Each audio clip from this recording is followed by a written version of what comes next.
Hey guys, welcome back to the Austin Young Show, and I'm excited today. My guest is Justin Griffith of Grades of Absolute Truth, also known as GOAT, and he also has another band called the BARNyardists. You know what? We're going to play one of his tracks right now. This is The Show Goes On by Grades of Absolute Truth. Welcome back to the Austin Young Show, guys. I am stupidly excited to have the artist of that track, Miss, come in, and this is GOAT, Grades of Absolute Truth, the lead singer of the BARNyardists, musical educator, the kindest rapper in DFW, the master of grills, the petter of dogs, and all around, Justin, you're just an amazing soul. How are you doing, boss? Hey, I'm doing beautiful, man. I'm feeling great today. It's a Friday, and you got a dog licking the shit out of you. Yeah, I mean, I got hot breath in my face, you know. That's what you want on a nice hot day. That's right. Add to the humidity, the Texas humidity, you know, getting a little licks. So, I mean, how can I not love that on a Friday or a Monday for that matter? Oh, fuck yeah. So, man, there's a lot to talk about. We have known each other for about 12 years. I met you when you came on my wife's show, The Hungover with V, back in the day. Yes, indeed. You know, long before quitting drinking and all that jazz. You know, we've all gone through some trying times. We've all grown. You, my friend, have been through it all. Now, one of the questions I want to ask you right off the bat. When I first met you, you were a youngin' on the scene. Mm-hmm. Now you're the senior on the scene. Like you are, Truth. You are a, VIP. You have put in the time, put in the effort. How does it feel? Dug through the dirt. Yeah. How does it feel like? Because your musical styling has changed quite a bit. You went from straight hip hop, dubstep to now releasing songs like Miss, which is kind of like a reggae ska kind of feel to it. Like, yeah. How do you feel you've grown and put in your dues? I've always been a mutt. So, I mean, even, I think the first show I did as a solo artist, or one of the first ones, was back in 2004, I think. And even back then, I was studying classical voice at UNT, and but I was also doing like underground hip hop, but still playing the acoustic guitar and jamming in that sense. So I've always lived in the gray area. I've just kind of like learned to let the music guide me to whatever genre it ends up being. So I have no restraints as far as putting myself in a box, and I'm comfortable with that. For a long time, I thought that was a weakness, and these days, I mean, not even these days, over the past several years, I've kind of embraced it and just rolled with it, you know what I'm saying? But, I've always kept the content relevant to what's going on in my life, and keeping it honest and truthful, and never, go off completely left field. But yeah, I mean, pretty much anything that's happened in my life, there's an audio journal entry about it, that I've published. That's kind of how I think about my music. It's just the stuff that I have gone through, and it's published in, a form where you can listen to it and kind of look back through the catalog and see what all changes and evolution I've gone through. Because, another thing I think about is I listen to old stuff, and there was a point where I stopped kind of cussing in my music. True. I noticed that. Yeah. And the regular Will Smith of Dallas. I mean, it just happened, you know what I mean? And I think a lot of it has to do with me being an educator, because you experience things in a different way when you're around children all the time. You know what I mean?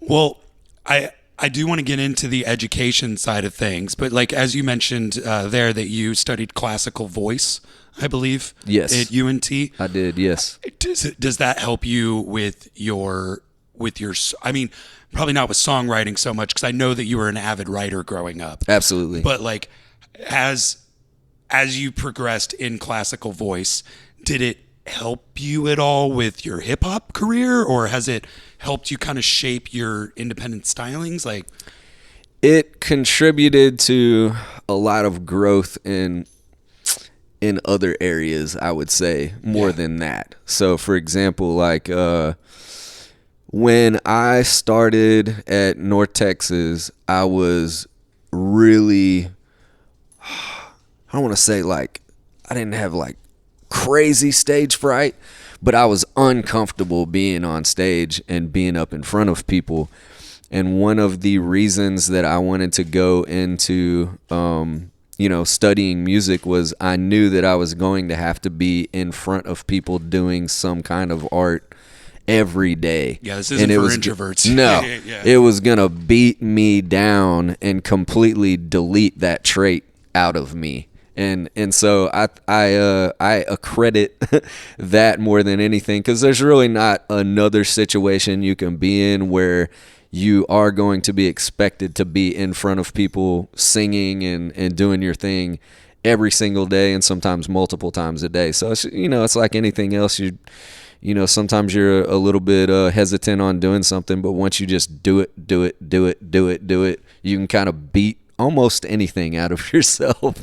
Well, and I do want to know, because like it's crazy. You look at the first two full EPs that you released, and it ranges from everything from, and I know you probably hate this term, hip hop, to dubstep.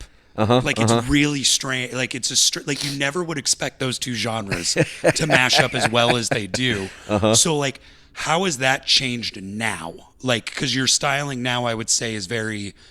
You can tell that you don't want to be pigeonholed. You want to try everything. And then, is that because you're an educator and you're always wanting to try something new? No, I think it's just because I have a love for most genre. I mean, I don't even think of genres much anymore, because I just kind of think of it as I either like it or I don't. You know what I mean? Because there's a lot of hip hop and rap that I dislike a lot, and there's and then there's a lot that I will stand by and debate with anybody that steps to me about it. Same thing with country, rock. I mean, I wouldn't say I get into jazz. Like, I don't listen to it on a regular basis. I'm more of there's certain things that I enjoy listening to live only. Jazz is one of those, just strictly because of the improv properties that I can respect and appreciate.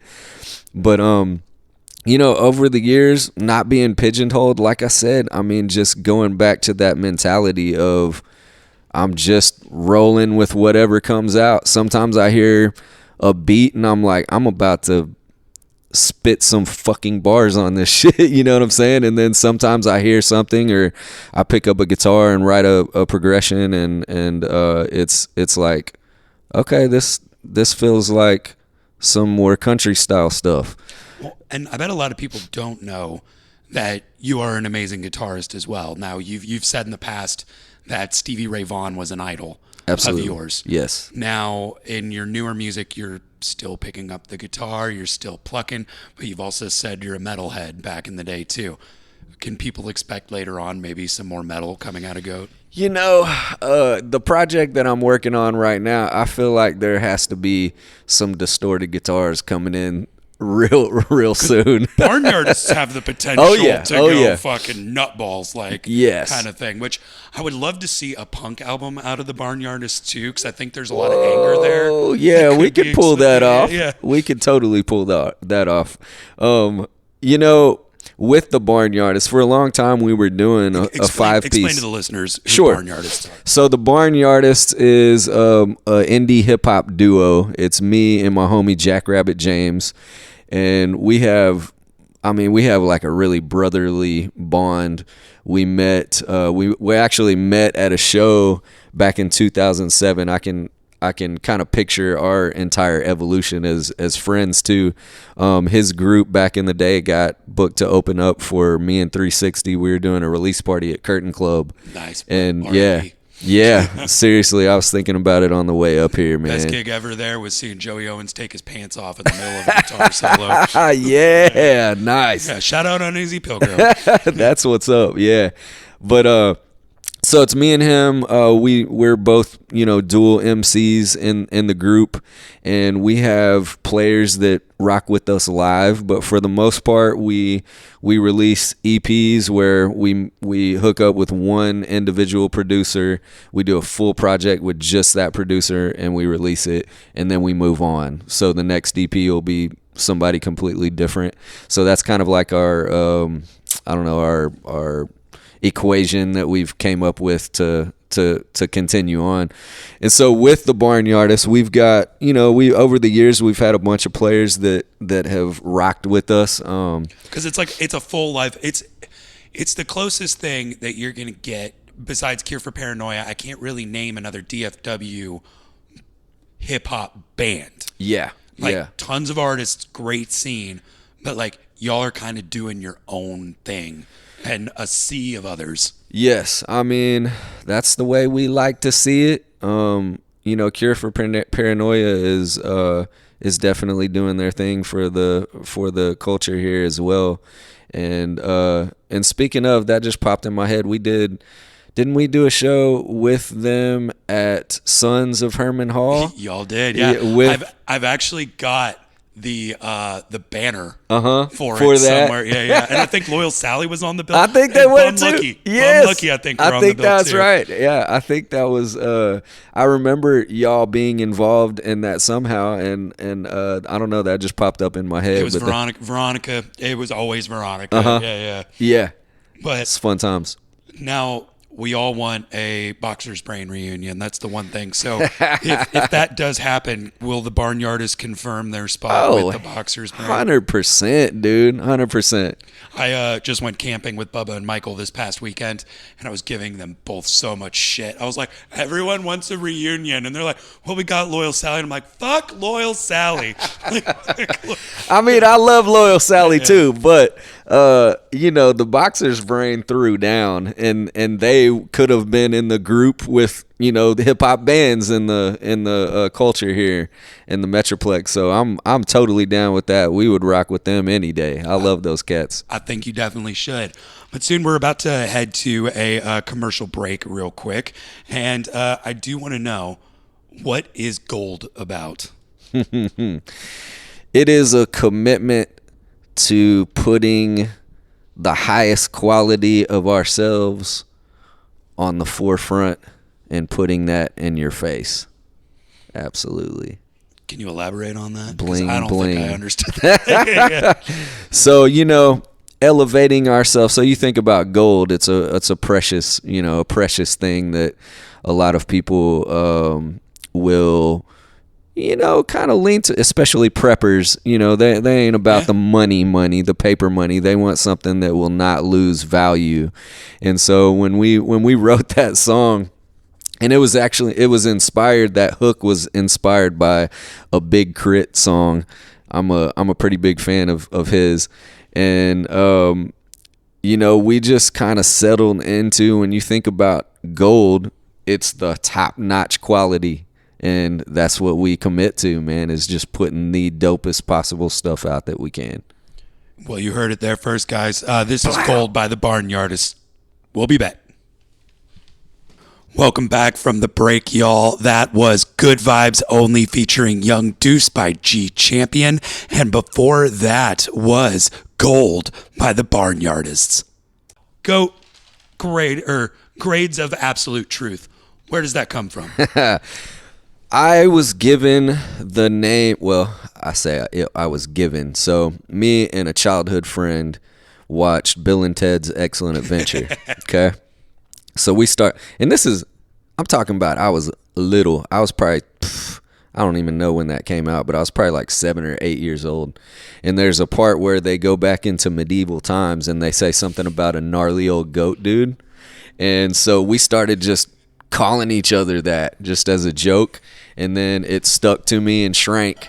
And so for years he was the only person that would call me goat. Well, then it started spreading, and it turns out that years later, when I started doing solo music, I was in bands previously, before all of that. Wait, really? What's that? Like, what'd you play? Oh, I played for a long time. I only played guitar. I would not get on a mic. Metal bands? Or are we talking metal, rock bands? blues, rock? I think the first band I got in, I think I was 14 years old. And Bro, please tell me there are some recordings somewhere that we. There's probably some cassette tapes that are floating around. Hey, I got an 8-track player if you can dig that bitch out. Not that far back. It wasn't 8-track, but I know we got some cassette tapes running around. But yeah, dude, for years I only played guitar. That's all I did. I wrote too, but it was for me. It was like a therapeutic thing for me, and I did not want anybody reading or hearing anything about it. And then again, going back to kind of like the stage frighty kind of stuff, it was just like, it was too personal to me to share with other people. And eventually I got over that, but I totally lost train of thought with where we were going. We were talking about well, now I've lost my train of thought, man. We were talking about where GOAT came from. Oh, yes, yes. yes. Your friend said, and Yeah. a couple of people called you GOAT. Exactly. And so he was the dude that started calling me GOAT was the reason I picked up a guitar in the first place. He was several years older than me, and I thought he was super cool. He started skating. I started skating. He started playing guitar. I started playing guitar. And eventually he was a person that I was in a band with all those different genres with. But when I got fed up with dealing with other people in bands, I started kind of evolving and moving toward hip hop, because I realized I could do a lot of the stuff entirely by myself. I could create beats in my room by myself. So I started building up like home studio stuff when I was in high school and started moving more in that direction, but just experimenting and blending genres and jumping around from this, that, and the other. But when I started doing that, I already had a nickname and everybody knew me as GOAT.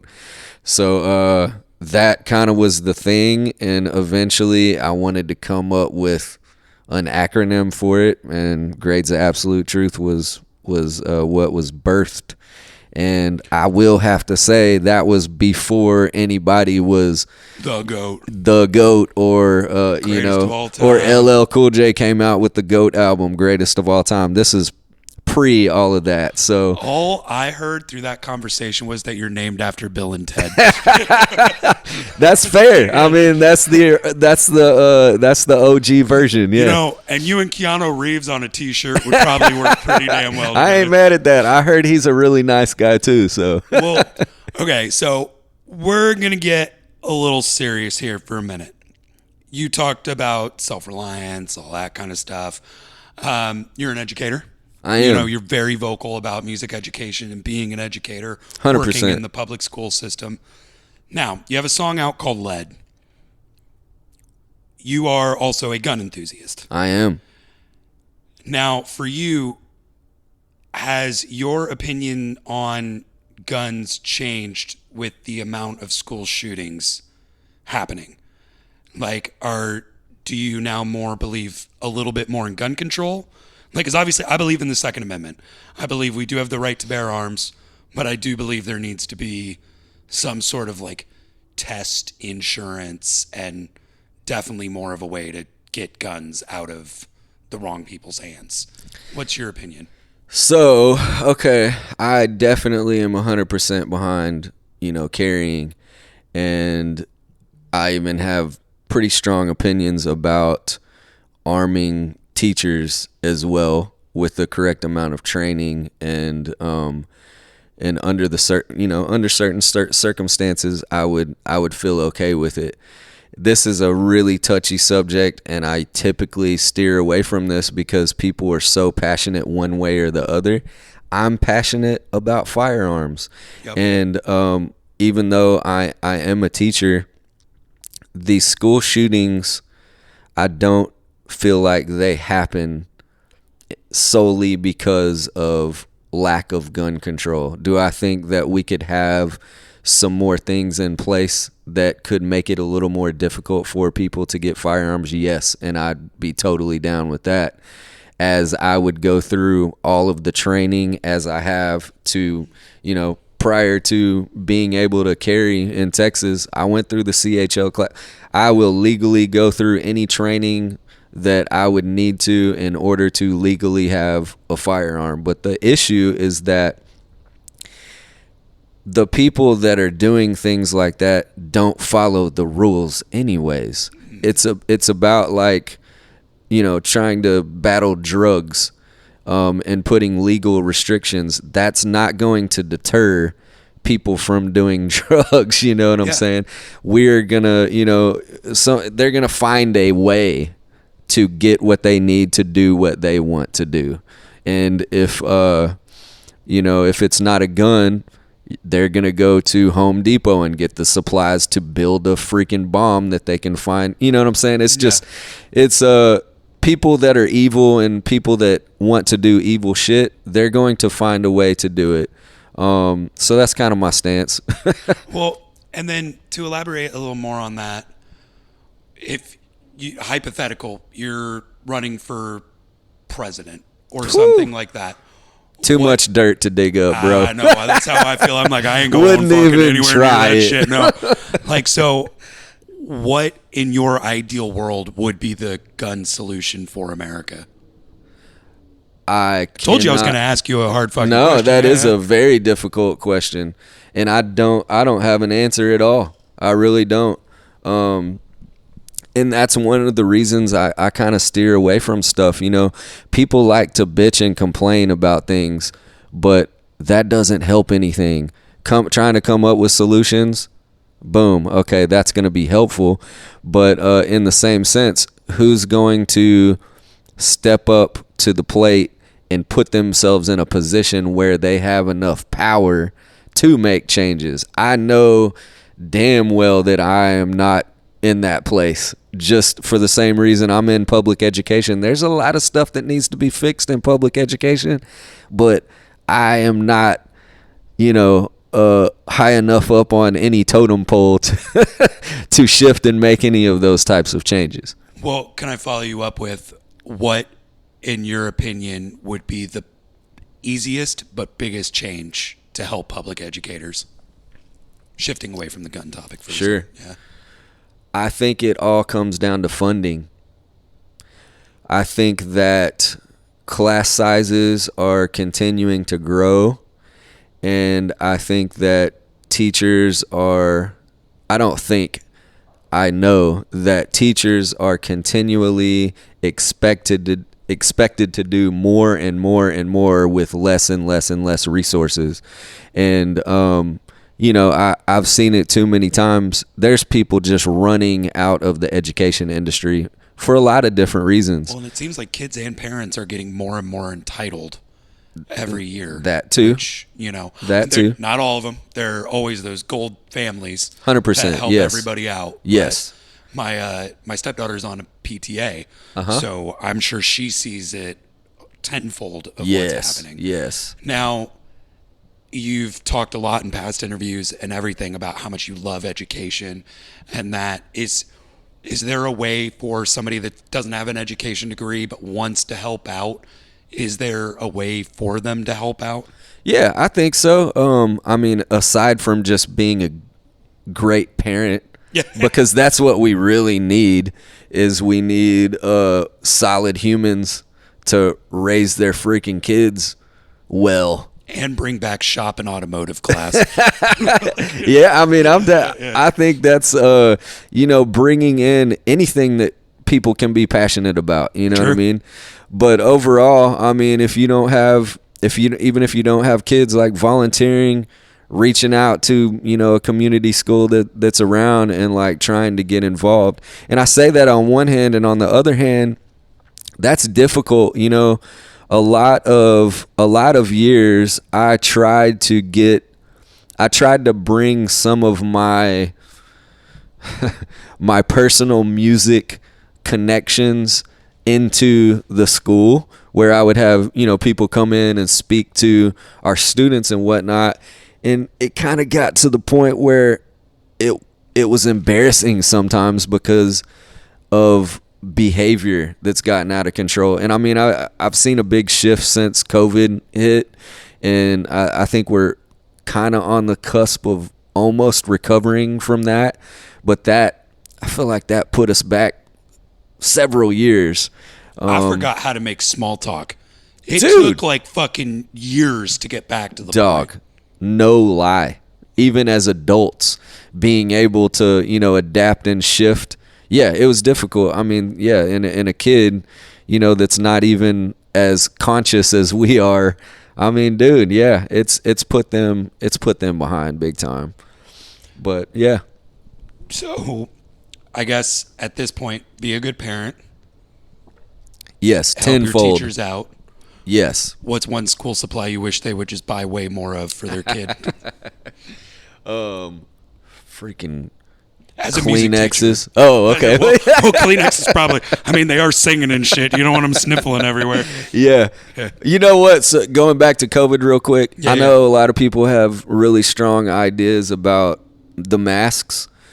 And, my health is not, I try my best, but I've got some issues, right? I had never been the healthiest. Like when the kids were wearing masks. Thank you, Yeah. man. Thank you. But when the kids were wearing masks and they were keeping their germs more inside that mask, man, I hadn't felt that good in school in so long. I mean, Me and V didn't get sick for like 2 years. dude, Yeah. I know. I mean, whatever. But yeah, okay, parent your children. Just do the bare build minimum, people. Seriously, build their immune systems and keep them home when they're freaking sick, but as a music teacher, as far as supplies go, I mean, I hate to say it, but buy your kid a recorder, or buy your kid a ukulele, buy your kid a 5-gallon bucket from Home Depot or Lowe's, and buy them some freaking drumsticks, and maybe even set them up a little. If you can't afford drumsticks, teach them how to whittle. Dude, totally. Yeah, it's that's fresh in my head too. The 5-gallon buckets, because I just hit up Home Depot last week. Great idea. They hooked it up, bro. Instrument. They hooked it up. I went in and I was like, "Hey, do y'all do any like school donations?" And they asked what I needed, and I was like, "I need like a class set of 5-gallon buckets." And they were like, "Yeah, we can do that." Oh, for sure. Super dope. But anyways, yeah, I mean, work with the kids. Work with them. Help them have some freaking social skills, and teach them to not interrupt and not have to comment out loud. Like, something I say so often is, every thought that comes through your head does not need to come out of your mouth. Oh, there's so many people that needs to be a T-shirt, by the way. Like, that's the new GOAT merchandise. Please go and you know what? I might make it happen.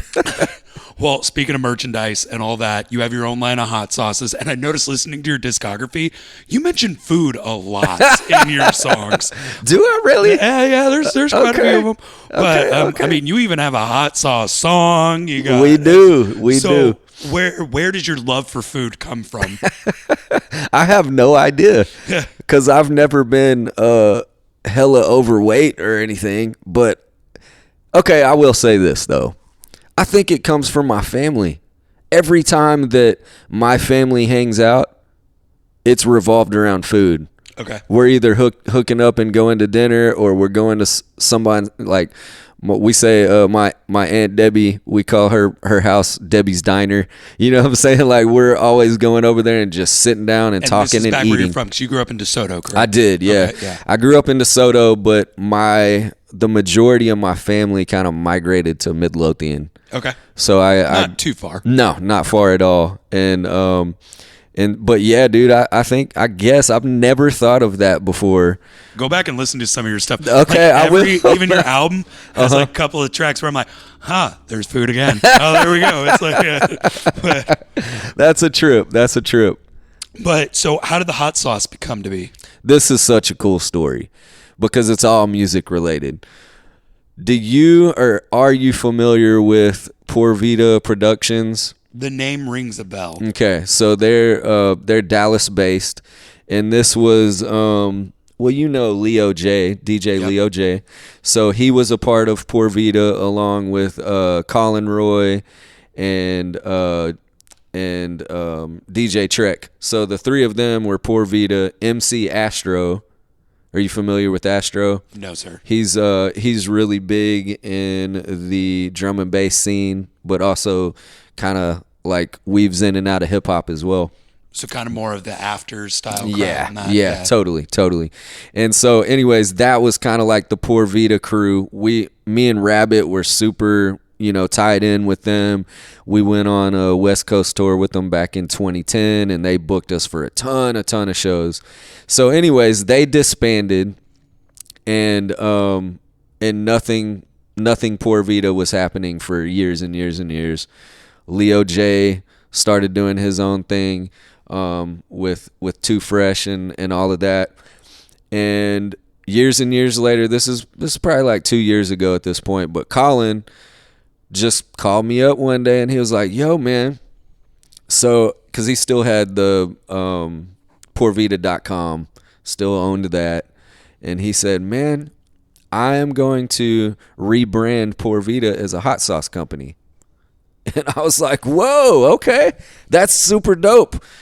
But I was also thinking, why are you calling me? I have no idea how this could, you know what I'm saying? I'm in music and education. Hot sauce is never my realm. Exactly. And he said, "Man, I'm reaching out to 4 artists that we used to rock with, and I want to do a custom flavor for you. I want you to work with me on the branding, the flavor, and come up with something, and this is basically the business plan, and this is what you're going to get per bottle that's sold, and you get wholesale prices for your product so you can sell them at your merch booth and whatnot." And I was like, hell yeah. I ain't never seen sign up on that too? Dog, I know. I was like, I was almost jumping through the phone. I was stoked, and Poodle hot sauces. Come dude, on. seriously. Like, Ruth could be on the branding is perfect. God damn. All right, Ruth, we're going to make some money out of you. Yeah, you got some vet bills to pay off. But so that's really cool. So does like any of the profits like go back into the music and kind of help you guys? I mean, everything that I make off of music, I pretty much put right back into it in one way or the other. Or it's going to music education. For sure. I mean, in one way, because I do not do anything that is not revolved around music. My entire life, my friendships, my every move. I'm looking at your tattoo. It says, "As in music, so in life." It's true, and that quote came from a book I wrote. I wrote a paper when I was in high school, and it was about like music therapy, and that was a quote I came across, and it's always been kind of what I live by. I mean, everything in my life revolves around music. Yeah, that's beautiful. So with it, musical hot sauce here. Yeah, musical hot sauce. Tell us about your flavors, bro. Your line. Okay. Tell us about it, man. So, and I brought you a bottle to leave here and check out. I have a Mexican wife. That is a bold statement coming into a house. It is on. I'm down for the challenge. So, the flavor that we came up with was lemon pepper garlic. This is hot ones. Do you mind if I try a little dab? Go for it. Yeah, go for it. Give a little dab. It's more Tell me what I'm about about to be eating here. No, it's more about flavor than it is heat. Thank God. Yeah. So that's more of my thing. I'm not the dude that goes into Buffalo Wild Wings and that's good. Thanks, man. I mean, I'm proud of it. I put that on a lot of stuff. Dude, that is good. It's got the flavor profiles of like a Tabasco, but yet the garlic hits you right where it is, and I can tell the pepper. Oh, that's good. Yeah, right on. Thank you. So we got that, and then so Colin ended up doing a flavor for the BARNyardists too. So he did a flavor for me. What is a BARNyardist flavor? Like that? Well, this is a trip. Yeah. So we have the first EP that we put out. We have a song called Peanut Butter. Ooh, I like where this is going. Yeah. And so we did basically like a PB&J hot sauce flavor. It's not heavy on the peanut flavor. It's more on the sweet, like jam, strawberry jam kind of so thing. So it works more like a glaze kind of thing? Yeah. It's Ooh. good on wings. It's great on breakfast. But I mean, I ain't even joking. That lemon pepper garlic one, I put on. Dude, that's fucking I put delicious. it on almost everything because we cook with garlic. I mean, I put garlic powder on damn near anything that I'm cooking. You know what I'm saying? Where can people get it? Pourvita.com. Okay. And yes, I guess indeed. At a merch booth whenever you're playing. Oh yeah. I'm always stocked up with it. So yeah, pourvita.com or at any show. What's your favorite flavor outside of those two? Because I saw a photo. You got like a whole line. So Colin put out, man, I'm trying to think of all the flavors he has. So he did a flavor for me, for Rabbit, for the Barnyardists, and then he did a flavor for MC Astro that I mentioned earlier, and he did a flavor for Kilo Artifact. Are you familiar with Kilo stuff? I am. Okay, yeah, he's cold. Deep Ellum Radio, I think they played him quite a lot on there back in the day. I have to say, outside of mine and the Barnyardist flavor, MC Astro's is uniquely, like, the flavor profile is interesting. Got? So it's blueberry mustard. I don't know how that works. I didn't either. I'm like it sounded so weird, but I talked to him about it, and it's a Minnesota thing. He's from Minnesota, and so you betcha. It's connected to the Vikings because it's the color. I'm from Chicago. Fuck the Vikings. Shut it down. Yeah, Ditka for life, bitches. Yeah. So hell yeah. You're an educator, hot sauce connoisseur, hip hop artist, former rocker. You have put out nothing but singles for the last couple of years. True. When is a full album coming? The full album, there is no date, no definitive date. And there's a big old reason for that. Because you get into that big old reason, look, sir. I don't know how long things are going to take. Every time in the early stages of putting together an album, unless you do nothing except live in the studio and stay there until it's done, there are so many things that go wrong, just as how life is, you know what I'm saying? Like even today, I had this grand plan. I had 5 errands I was going to run before I got over here, had it strategically plotted out as far as on the map, everything. I got to 3 of them. Why? It not happens. Because I suck, and not because I'm not productive, because I'm on my shit, but this and that happened, and there was a delivery that was being made at the house, and they came at the very last minute, and they were whatever. Life gets in the way. I spent 2 hours on the phone with Spectrum today. It was a joyous occasion. Yes, indeed. So yeah, that is the main reason. The other reason, though, is just the climate of how things get released over the years. It has shifted and changed so much. It really has. But I stand beside being a concept person. So I will always, every song that I've put out as a single belongs on a project. So none of them are standalone singles in the sense of eventually you're going to understand where they belong on a project with a concept that's like woven in between the songs. The main focus that I have right now is the album Diagnosed. So I'll Be Me was the first single I put out. Miss was the second, and then I recently released Burden. So those are the 3 songs from Diagnosed. And we're gonna play Burden here in a minute. Yes. And actually, we are getting really close on time. So the one question I ask every person that comes through this door, and it's different with you because you're an educator. 15-year-old or kid comes up to you and says, "I want to be at Grades of Absolute Truth." What's the advice you give them? Make sure you love it to your core, because it's an ugly journey if you don't truly, truly love it. The music industry and everything that has to do with it is not great. It's disgusting. It's pretty nasty. And to be honest, for some people I would say just don't do it. And I feel the same way about education. If somebody came up and was really passionate about teaching, I would say the same thing. Maybe don't do it, because I feel like I chose the two most underappreciated careers to go into: education and being a songwriter and an artist. And being a white man in hip hop is not that too.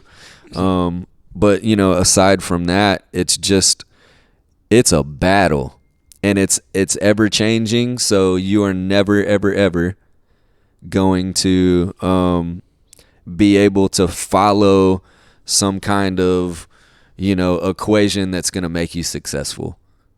So you're going to always have to reinvent yourself constantly. And I guess you've said it a lot, because your music is all about heart. Absolutely. And I want to say before I have you shout out all your socials and where people can find you, you are a very kind and amazing person. And I know that you have affected so many kids in the Metroplex in a positive, wonderful light. And I will say the local music scene is better off for having you in it. So thank you for everything you've done, man. Man, that means a ton. I appreciate that. Really, really, really. I take that to heart, and I take it very seriously. This is my life, the things that I put out. Well, you got a fall plan with the hot sauce, bro. So you're gonna Yeah, it is though. This is my life. This is what I do. And so when people show appreciation for it, it means a ton. Damn right. Shout out where people can find you, boss. gradesofabsolutetruth.com, on socials at Music by Goat. That's right. The real GOAT, ladies and gentlemen. The real GOAT. All right, guys. This is the new single, Burden. Pick it up, Dallas. Yeah.